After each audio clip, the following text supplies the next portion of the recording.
The bridge of the deep space ship Odyssey was quiet. The only sounds were the low hum of the engines and the soft beeps from the control panels. Commander Leo Vance sipped his coffee. It was cold. On the main viewer, stars drifted by like dust. Then the alert flashed. A priority broadcast. System-wide. Leo put his cup down, put it on screen. The face of the Supreme Chancellor filled the viewer. The man's uniform was pure white. His silver hair was perfect. He spoke from the heart of the Galactic Concordance, the government that claimed to speak for all mankind. People of the Concordance, the Chancellor began, his voice calm and hard. For generations, we have pursued purity, order, unity. Leo felt a knot form in his stomach. This was not a normal address. But a sickness persists, the Chancellor continued. A blight on our genetic legacy.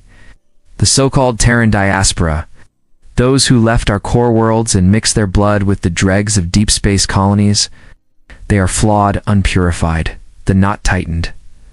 Leo was diaspora. His ship, the Odyssey, was a diaspora vessel.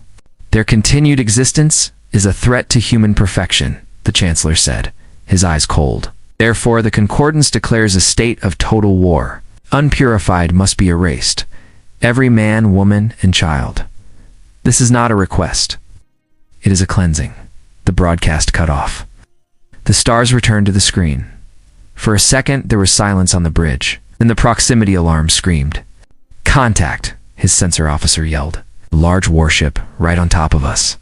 It's the Concordance dreadnought, Righteous Fire. Leo slammed his hand on the cum. All hands, battle stations. This is not a drill. Power up the engines and raise shields. It was too late. The first blast hit them like a hammer. The Odyssey shook violently. Lights flickered. Console exploded, throwing a crewman to the floor. Shields are down, someone shouted. Return fire, Leo ordered. Their small ship's guns were like pebbles against a mountain. The Righteous Fire was a monster of dark metal and bright weapons. Another blast tore into their hull. The sound of tearing metal was deafening. A red light flashed. A hull breach. Section C is open to space. A voice crackled over the internal cum. We've lost them. We've lost them all. Leo gripped his chair. The viewer showed the dreadnought growing larger. It was moving in for the kill. Get a message out, he barked at his comms officer. A data burst. The Chancellor's speech, our sensor logs. Send it to the Haven outpost. Now, the young officer's hands flew over the panel. Sending ... sent. Burst is away. A small victory. Someone would know what happened here. Then the ship jolted again. The main lights died, replaced by spinning red emergency beacons. The air grew cold. Life support was failing. Through the viewport, Leo saw smaller shapes detached from the dreadnought. They were not missiles. They were boarding craft. They're not just destroying us, he whispered. They're coming aboard. The bridge door hissed, sealed shut. The sounds of fighting came from the corridor outside. Metal screeched as cutting tools bit into the door. Leo looked at his crew. Their faces were pale in the red light. They were out of options. The Odyssey was dead in space. The cutting stopped. The final violent crunch, the bridge door was forced open. Armed figures in black armor and full-face helmets stormed in, their weapons raised. They moved with cold efficiency. Leo stood, hands open, showing he was unarmed. The lead soldier stepped forward, weapon aimed at Leo's chest. The soldier reached up and removed his helmet. The face underneath was young, clean-cut, and utterly empty of emotion. Commander Vance, the soldier said. His voice was flat. The Concordance thanks you for your service. Your ship and its crew are now property of the war effort. He gestured, and two other soldiers grabbed Leo's arms. You are a resource, the soldier said, and you will be processed. As they dragged him off the bridge, Leo saw his crew being forced to their knees. The last thing he saw was the cold, dark hull of the Righteous Fire filling the broken viewport, blocking out the stars. The data burst arrived as a ghost, a stream of broken code and static that bled into the comms array on Solitude. Maya was half asleep in her chair when it chimed. She was the night watch, alone in the cold comm center. Worked to clean up the signal. It was a voice she knew, her brother Leo. His words were tight with stress.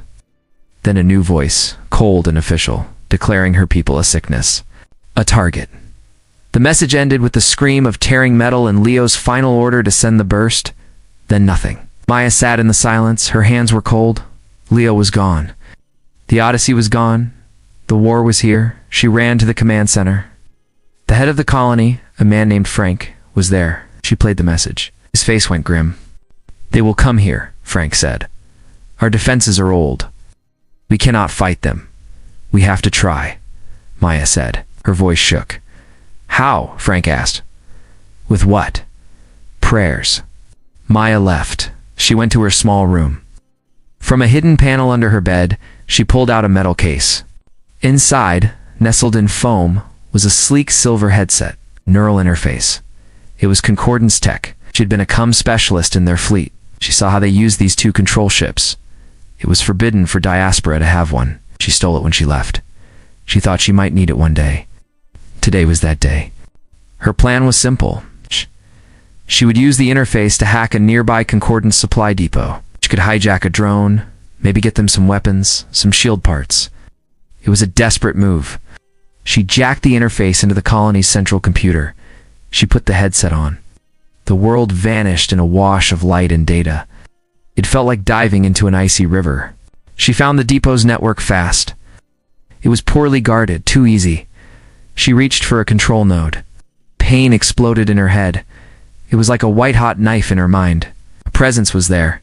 A cold, hard intelligence. It was a logic bomb. A Concordance AI trap.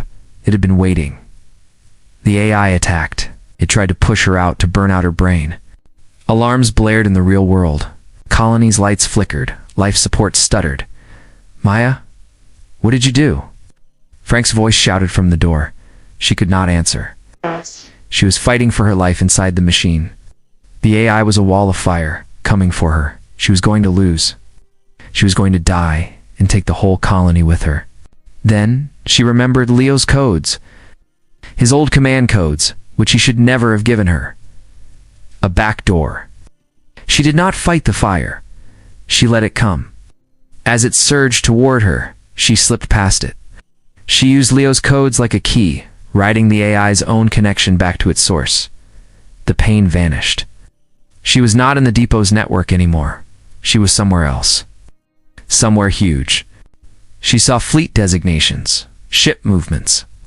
The entire Concordance war plan laid out in light before her. Her hope died. The Concordance Armada was not heading for Solitude. Solitude was nothing. They were going for the Throat, the diaspora's last major shipyard. It would crush it and win the war in a single blow. And there, at the head of the fleet, was a ship she knew. Its transponder code was weak, but it was there. It's the Odyssey. Her brother's ship. It was not destroyed. It was captured. It was being towed by the massive dreadnought Righteous Fire, a trophy drag to the battle. The AI found her again. It slammed into her consciousness, forcing her out.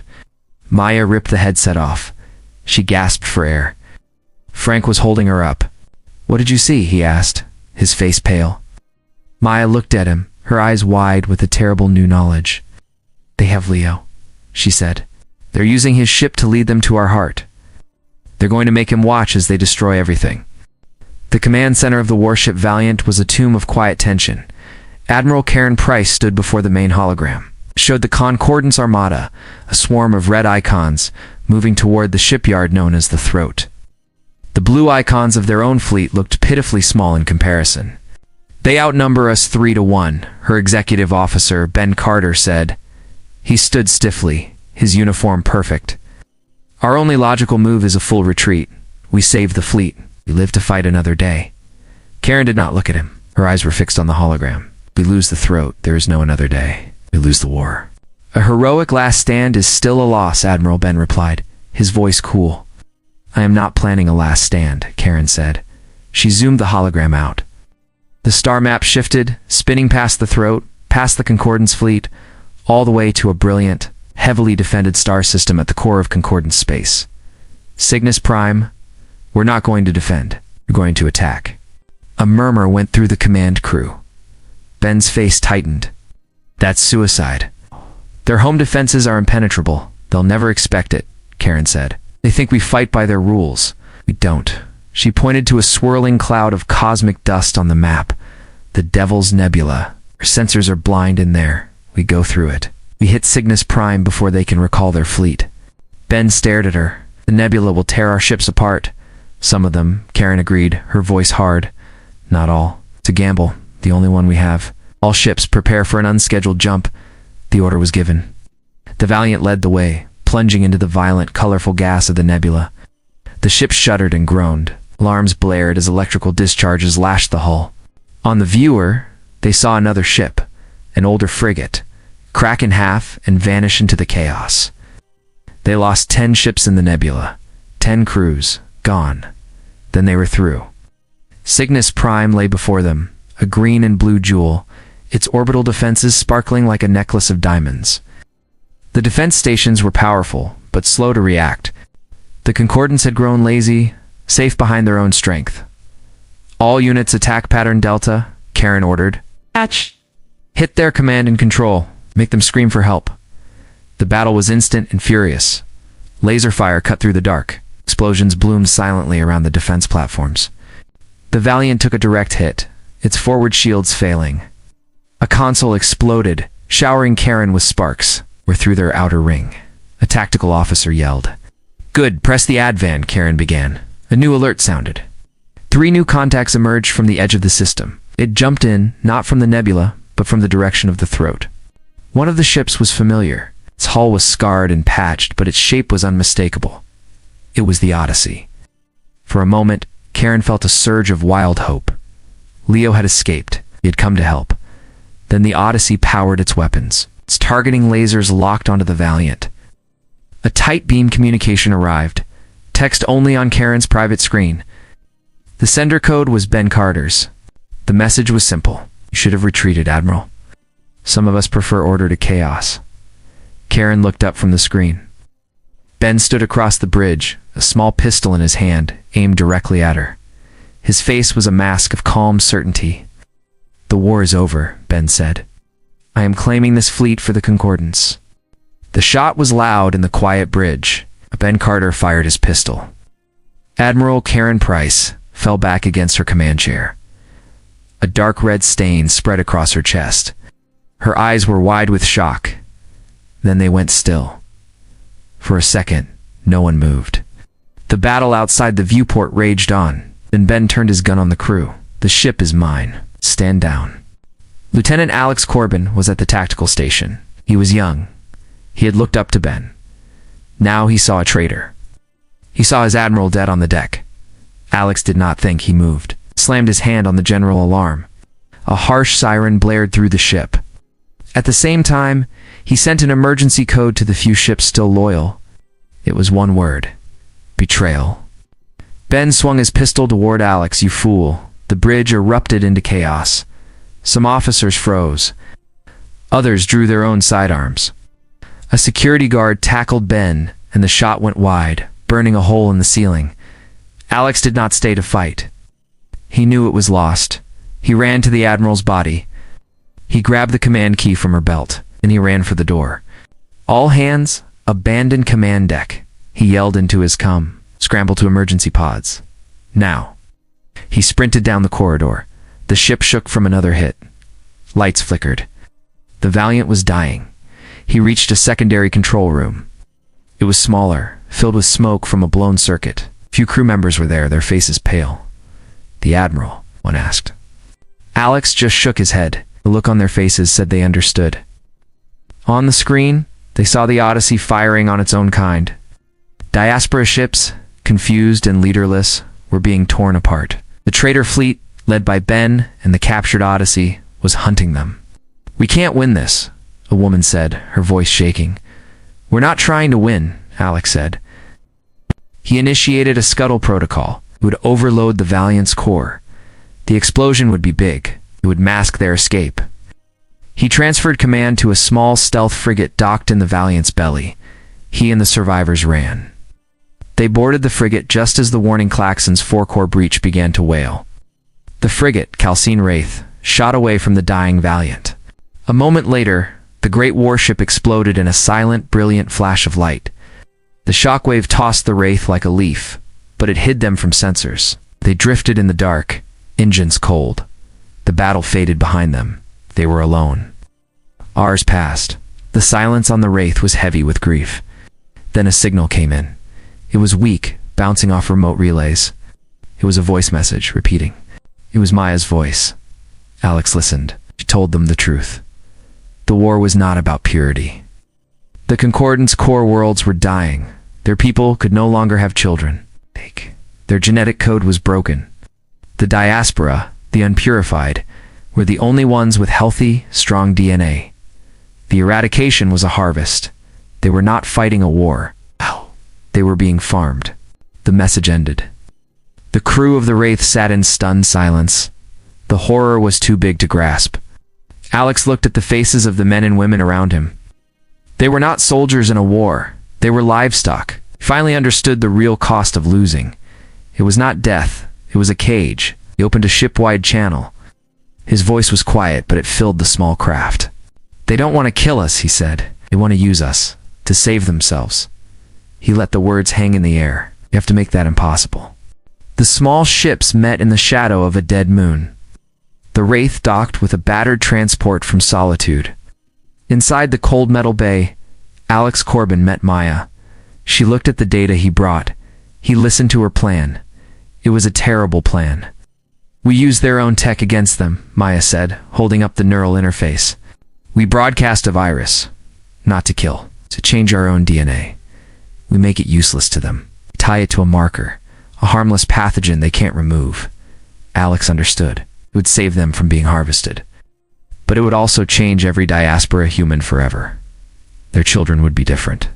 It was a scorched earth policy on their own bodies. There is a communications hub, Maya said, pointing to a star chart, on a dead moon called Karin. It has the power to reach all our colonies. We can send the signal from there. It will be guarded, Alex said. Everything is, Maya replied. They took a small, fast ship.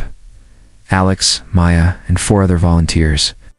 The trip was quiet. No one spoke much. They were flying to make themselves poison. The hub on Karan was a forest of tall metal towers on a gray landscape. They landed a mile away and moved on foot. The air was cold and still. They entered through a maintenance hatch. The corridors were dark and empty. Their boots echoed on the grating. They reached the main control room. It was full of silent machines and glowing screens. Maya went to work. She jacked her interface into the main console. Data flowed around her. Alex and the others stood guard, weapons ready. Then the lights came on, bright and harsh. Ben Carter stood in the doorway. He was not alone. 6 Concordance soldiers in black armor stood with him, rifles raised. I knew you would come here, Ben said. His voice was calm. You always had a hero complex, Alex. And you, he looked at Maya, you're just like your brother. Sentimental. Alex and his team aimed their weapons. The room was a standoff. You don't have to do this, Ben, Alex said. You heard the truth. They're using you. The truth. Ben smiled a cold smile. I know the truth. The Concordance is weak. They're dying. But their technology, their ships, their power, that is real. I don't want to save them. I want to replace them. And I need your untainted DNA to build my new empire. He gestured to his soldiers. Take them, alive. Gunfire erupted. The air filled with the smell of ozone and burned metal. 2 of Alex's team fell. A Concordance soldier dropped. Alex fought his way toward Ben. They crashed into a console. Sparks flew. Maya saw it all. The broadcast was ready. She just had to initiate the sequence. But Ben was overpowering Alex. He slammed Alex's head against the metal floor. Alex went still. Ben stood up, breathing hard, aimed his pistol at Maya. The signal ends now, he said. Maya looked at him. Then she looked at the console.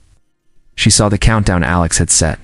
The explosives he had planted around the room's support columns. He must have done it when they first entered.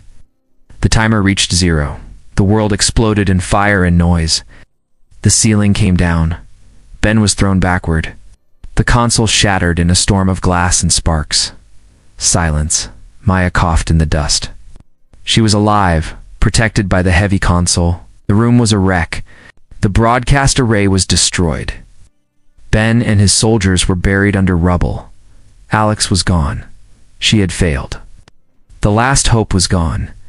Then, a soft light glowed in the dust. It was her neural interface. It had survived. It was still jacked into the shattered core of the hub, a weak local connection.